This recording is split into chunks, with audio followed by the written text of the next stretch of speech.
the deep state. Yeah. We believe that our rights come from God. They don't like that. They want to say, we'll tell you what your rights are. You listen to us. Later, he was saying that if he was to be president, first off, he has actually said it now, we'll come and get your guns. Number two, he said, you will not be able, and I remember heard this on Joe Pegg's show, conservative commentator on the radio. He said, you will not also be able to talk about your Christianity in schools. Joe Pegg, he was mad that night. He says, how dare you tell me how to believe in God? If you don't want to believe in God, okay, but don't tell me I can't in public or anywhere.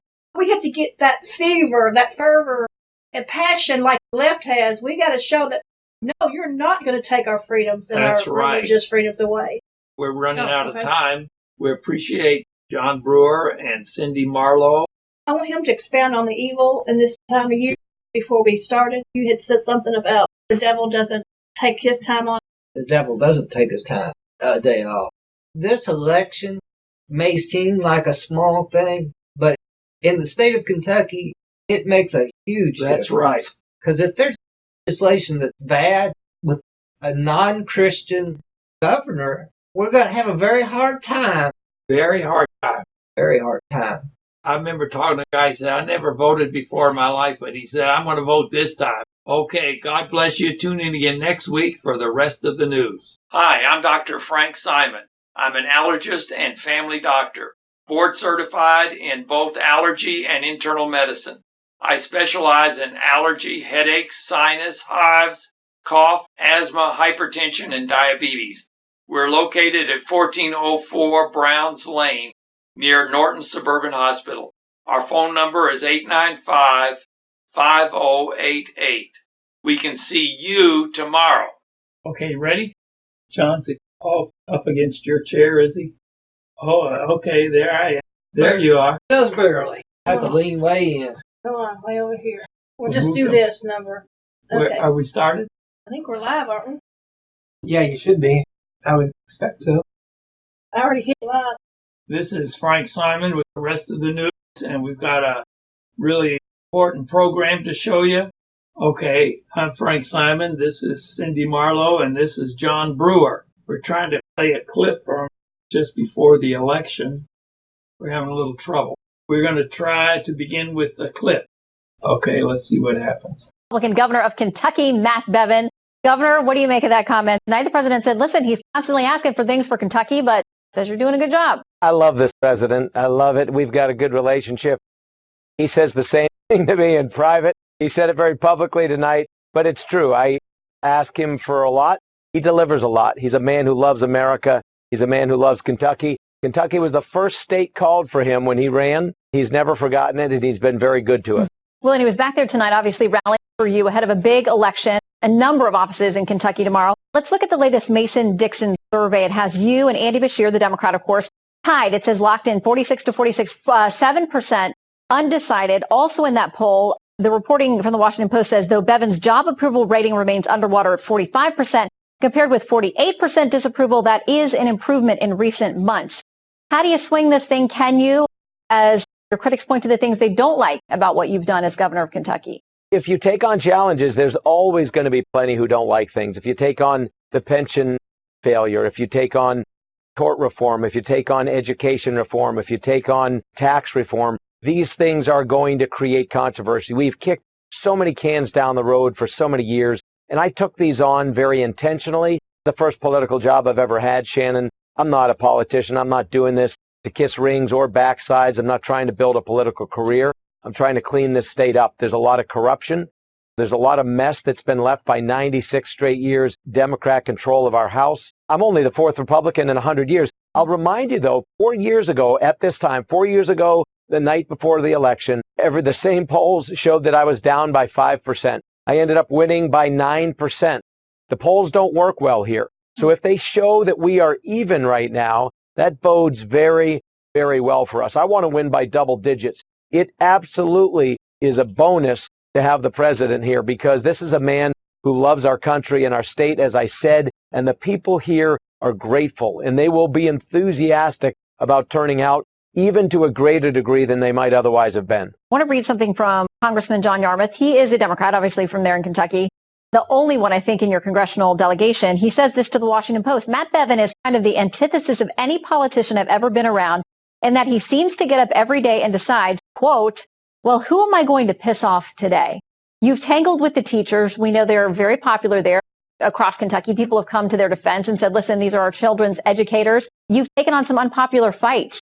What do you make of what Mr. Yarmouth has to say? From a liberal whiner like John, that's one of the greatest compliments I could ever get. I've quoted him recently. Aristotle said, if you want to avoid any controversy, say nothing, do nothing, and be nothing. That's what too many people in politics do, nothing. And I'm fed up with it, frankly, as a taxpayer, as a military veteran, as a business owner. I'm somebody that said somebody's got to get in and take on hard issues. As it relates to teachers, my grandmother was a retired public school teacher. My father, public school teacher. 2 of my 5 siblings, public school teachers. My sister is still a 4th grade school teacher. I love teachers. This idea that I don't is nonsense. Who I have a problem with is the teachers union. It's corrupt. It's absolutely narcissistic. It's all about spending teacher dues for its own political power. Doesn't look out for the teachers or the students or their parents. And I have a big problem with the way in which they've conducted things in this state. So yes, I've taken it on, but I'm the only governor in this state that has ever in history funded the teacher's pension, which is a sad commentary, put 100% of the lottery money to education, which Kentuckians have been promised for 30 years. I'm the first governor to ever actually do it. And we're putting more money into the classrooms per pupil than ever in the history of this state. So there's nothing really to complain about. The teachers union's got its knickers in a twist. Is that it? There we are back. Got to scoot over to get in today because we're having all kinds of trouble. We want Dr. Simon in here. This election, of course, is over, and it was close to being a tie. Andy Beshear won by 0.3%. Less than 0.5%. Less than 0.5%. There's a lot of recounting and investigation if there were fraudulent votes put in. Help put that into context a little bit. There's about a little over 3,800 precincts. And so that's really about 1.4, something like that, persons. Votes per precinct. It's not very many at all. 3,800 in Jefferson County? 3,800 across the state. Precincts. 3,800. Oh, Yeah. Okay, precinct. It tells you that your vote, one vote counts. I relate this as we talked. My wife couldn't vote. Strange circumstances, but she had lost her purse the day before. And yet, when I went to tell her, we actually got everything back, but my wife couldn't vote. She was all ready to work again. As I related to you earlier, I asked about my parents because both my parents had passed away this year, and they're still on the rolls. You have to actually send something in. My wife died, too. She's still on the roll. My husband's been gone for 3.5 years, and he's still on there. To me, really, it says a lot. There's a lot of room for fudging. And they're probably not going to do it the Republican side because we would catch it. But on the Democrat side, how many people are on there that have been deceased and voted? Allison Grimes has been in court. Judicial Watch took her to court because there's so many dead people on the voter rolls. In Kentucky, there are more people registered to vote than there are live people. Still hadn't done anything yet. She refused to clean up the roll. She refused even with some of the Democratic clerks out in the state. She took a position that no other Secretary of State, Craig Grayson, when he was Secretary, he commented on that and said, normally the Secretary of State just sits in on a Board of Elections meeting, lets the board basically handle it. But she was exercising all the authority and not letting them do what they normally do, the Board of Elections. So she stopped it on that level. Stopped it from being cleaned up. Stopped it from being cleaned up. This is real serious while we're still on this subject. In the first place, we'd like to mention that if anyone you know has information regarding suspicious activity at polling places, please report the suspected voter fraud to the State Board of Elections, which is phone number 502-573-7100. And I'll repeat that. It's area code 502-573-7100. And we need these reports back right away. And it's in Frankfurt, so if you're from Louisville, it's a long distance call. You got to dial the 502. They need that by November 13th. That is a real serious situation, and there's been a lot of calls and people. I got a call on the way in from somebody that said that there were a number of reports of fraudulent voting. How did they get the proof? I mean, what did they do? Do you know any of the details? Well, it's just a matter of people seeing things that look crooked. Kind of like what happened to me. I won't say every detail, but when I walked the lady that was in front of me, we had 4 different precincts, and he asked her, "What's your street name?" And she just kind of moved her hand, and she moved in front of me. She didn't tell him. And then he asked me what my street name was. I told him, and he told me what precinct to go to. She was in front of me on the floor, so I said, "Honey, you going to vote?" I said, "Do you know where you're going to go vote?" She goes, "No, I don't know." So I went under my precinct because I didn't want to get in front of her. So I went into the lady. I'm a Republican, and the lady that's a Democrat on that side motioned for her to come to her. And I thought it was weird because she didn't tell the guy when you first go in what street she lived on. She acted like she didn't know. I really think she's not supposed to have been there. She went there and she signed something, so it looked like she voted. Well, did she have a voter ID? I have no idea. I remember her saying you don't have to have your driver's license. And then she signed the register, and that's the last I could witness because I went and voted. It just looked strange to me. If there is enough questions of fraudulent voting, then it'll be thrown into the state representatives chamber, the House chamber in the state of Kentucky, and they'll vote to say who the next governor is. How many occurrences have to be, though, before it's considered? It's just a matter of convincing the state representatives to take control of the vote. We need to pray. We don't want Bevin to go in if he really didn't get the votes. But if he was supposed to have votes, or there were lies, or people who saying they were somebody they weren't, or dead people voting, that is wrong. And if anybody's out there as a Democrat and you have helped to vote somewhere where you're not supposed to, do what's right and come forward. We shouldn't be voting when you're out in a particular area. Right. Or if you voted more than once, and we want to do what's fair here. Or if you voted for a dead person. Yeah. Or voted more than once. Let me read this again. If you or anyone you know has seen suspicious activities at the voting locations, we need you to report that right away. If there's enough suspicious activity at the polls, then the House of Representatives will take control of the election and vote in the next governor. So it's important, if you know of something suspicious that's happening or did happen at the voting polls, we need you to call this number right away. And the number is area code 502-573-7100. And I'll repeat that number, area code 502, then 573-7100. And if there's enough suspicion going on, then they'll investigate it, and the House of Representatives can take control of that election. Because, like I say, it was less than...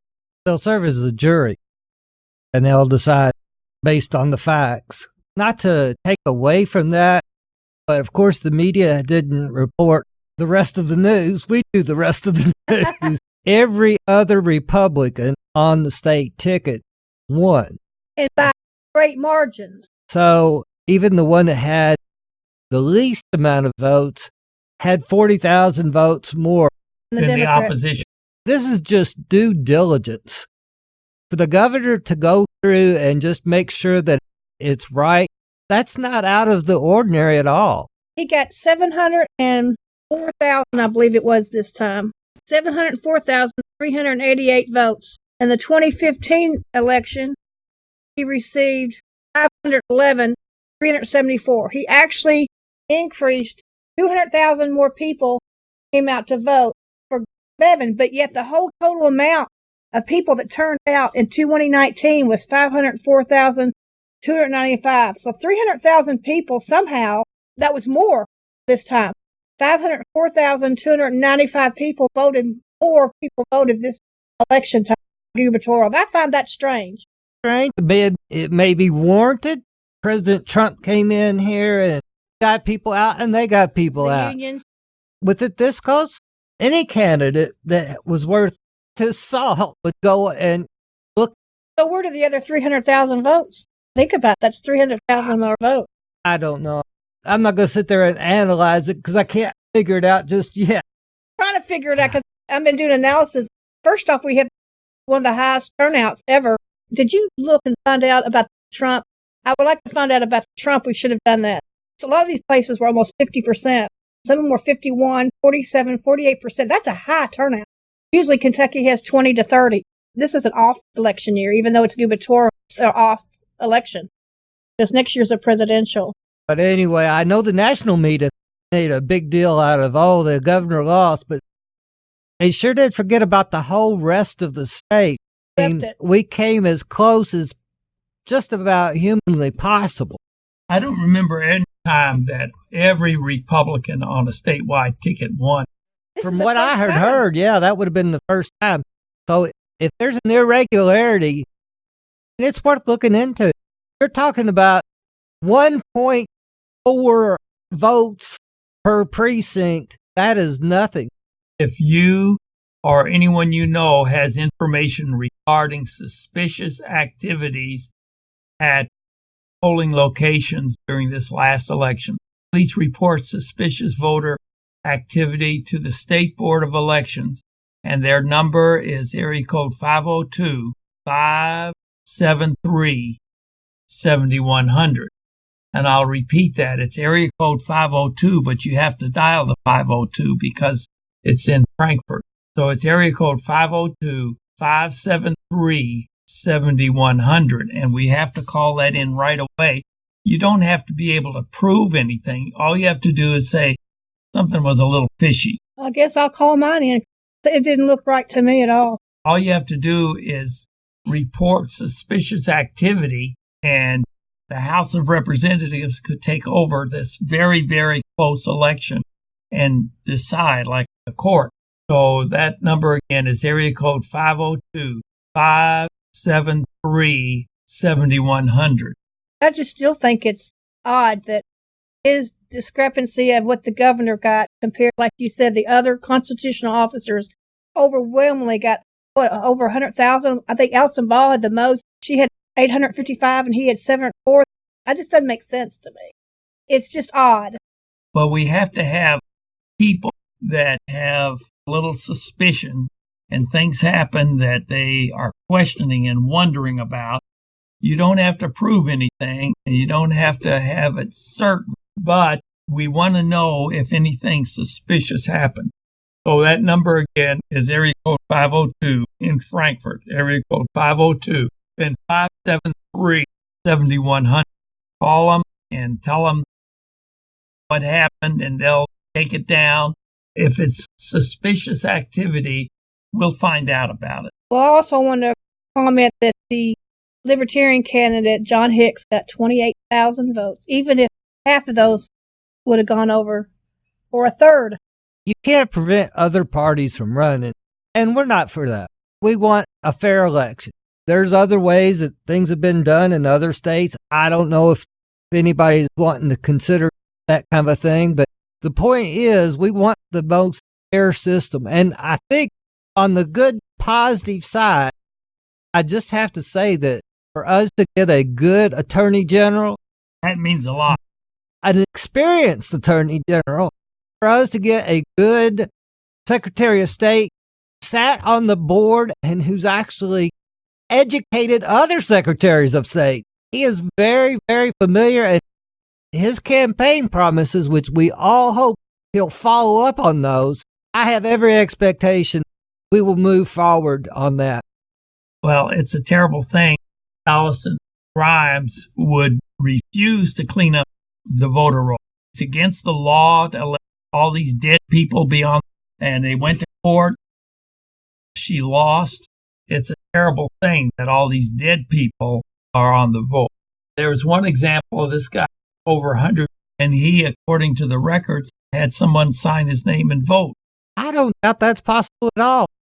I really don't, because I'm sorry to say I did lose my parents this year, and I know they're on those rolls, and I could have gone up to their precinct, and I could have easily said, I am my father. And voted a second time. It just brings me to mind, like Zach was saying, we have to really keep our togetherness as Republicans, because they're going to work extra hard to flip back the House. And the Senate may be harder. I think that will be harder. But if we really need to get people mobilized and make sure we tell them when we need to get Secretary Adams and this Rosa.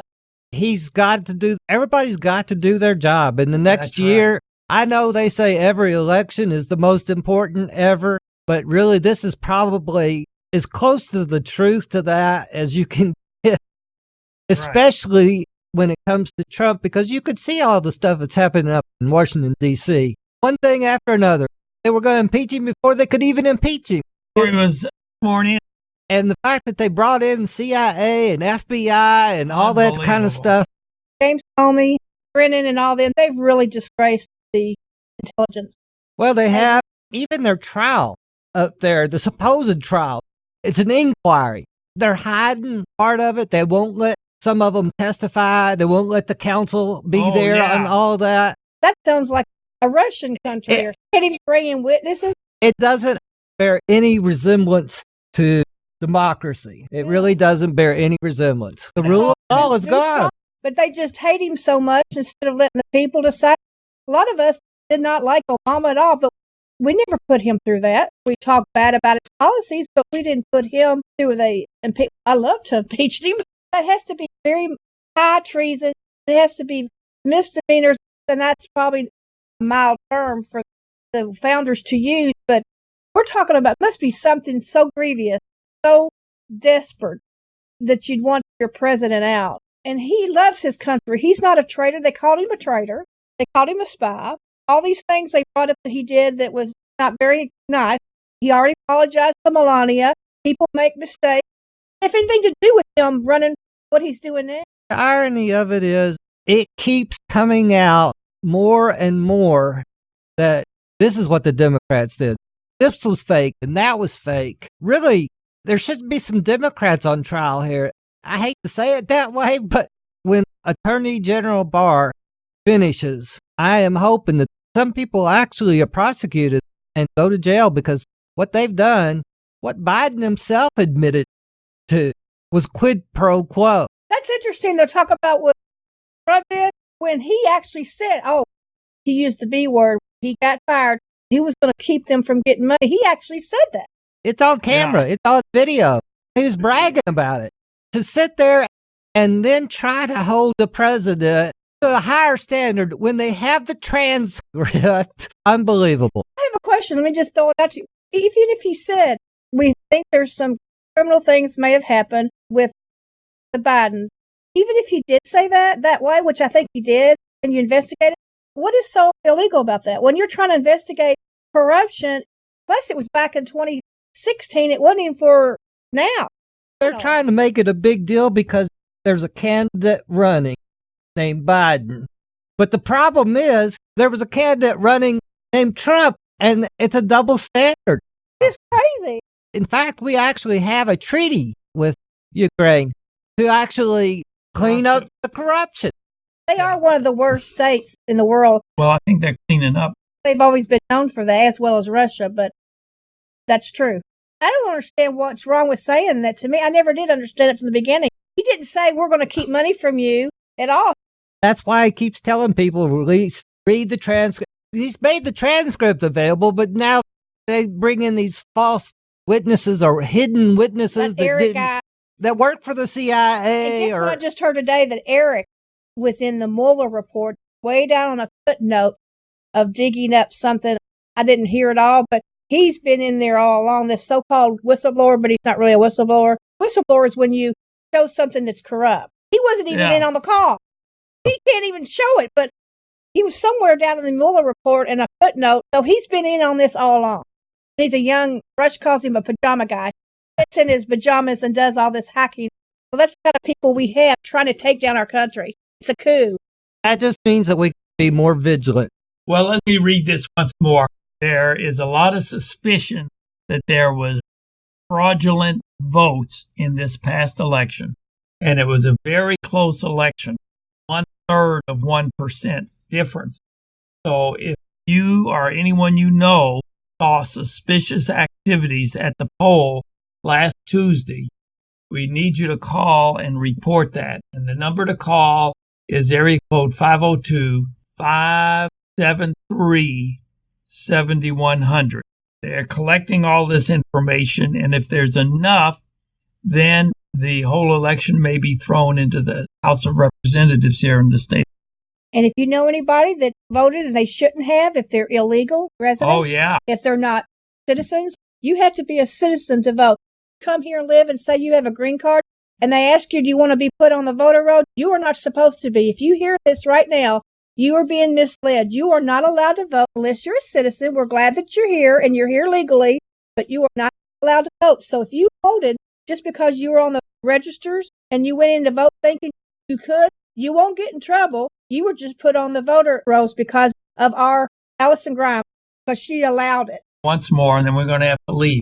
502-573-7100. God bless you. We're all out of time. Tune in again next week for the rest of the news. I just want to make sure all the table hosts are handing out the sheets, the giving sheets. Everyone has those and is able to fill those out. Again, the top part is your one-time gift right now, and then the bottom part talks about monthly partnership and how Pastor Scotty beautifully put it. He talked about the sustaining of the ministry. At this particular time, I just wanted to share something real quickly. We're getting ready to wrap up here. All right. One of the things I want to say is that if we get just 300 people in this room to give $833, we're out of here. We're out of here right now. You can catch the game if a game is on. But even better than that, I believe there are people in this room that can give, 4 people in this room that can give $25,000. $25,000, we're out of here. You know why? Because we already have hanging in the balance. We've got some individual families that are willing to match what we get this evening if we raise a minimum of $100,000. I came up to challenge you today. You have not because you ask not. We want you to think about that. You continue to fill out those forms. Amen. And then at this particular time, we want to make sure that we give out a couple of awards that we have. We have some awards that we're going to give out this evening. And after that, we're going to end in prayer. So at this particular time, I'd like for my team to bring those awards. And then I also like Pastor Mark Harrell to make his way up because he's going to give us the benediction and he's going to close us out in prayer as we pray also for all of those who are doing this great work. Stand up if you're part of the sidewalk counselors or you run a pregnancy center or you're doing any work that's making sure that we have life saved in our Commonwealth of Kentucky. I want you to stand up, please. We've got Pregnancy Resource Center people and people that are on the sidewalk faithfully, people that are in Frankfurt. If you're a legislator, we've got so many dignitaries with us this evening. Even if you're in the State House and you're making sure that you pass laws. And also, somebody like Allison Ball. Can we give Allison Ball a hand as well? We're in the second term, blew the candidate out of the water.